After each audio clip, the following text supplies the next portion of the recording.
ଆଜିର ଯୁଗରେ ମଧ୍ୟ ଜାତି ଭେଦଭାବରୁ ଦୂରେଇ ନାହାନ୍ତି ଲୋକେ।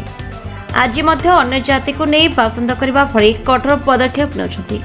ପୁଣି ଏଭଳି ଏକ ଦୃଶ୍ୟ ଆଜି ଦେଖିବାକୁ ମିଳିଥିଲା ବଲାଙ୍ଗୀର ଭୀମଭୋଇ ମେଡିକାଲରେ।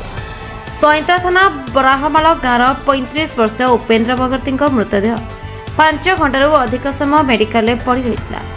ତାଙ୍କ ପରିବାର କେହି ତାଙ୍କୁ ନେବାକୁ ଆସିନଥିଲେ। ତାଙ୍କ ସ୍ତ୍ରୀ ଭାଗ୍ୟବତୀ ନାୟକ ଏବଂ 2 ଶିଶୁ ତାଙ୍କ ପାଖରେ ଥିବା ବେଳେ ଗାଁ ସହ ପରିବାର ଲୋକଙ୍କୁ ମୃତ୍ୟୁ ଖବର ଦିଆଯାଇଥିଲା, ହେଲେ କେହି ଆସିନଥିଲେ।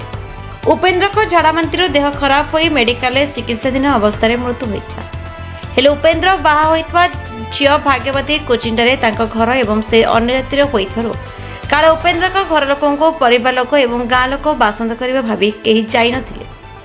ମୃତ୍ୟୁ ପରେ ଏନେଇ ଗାଁର ସମ୍ପର୍କୀୟ ଭାଇ ଏବଂ ବଲାଙ୍ଗୀର ସ୍ୱେଚ୍ଛାସେବୀ ସଂଗଠନ ମୃତ ଶବକୁ ନେଇ ସ୍ଥାନୀୟ ବିଜାଖମନଠାରେ ଦାହ ସଂସ୍କାର କରିଥିଲେ।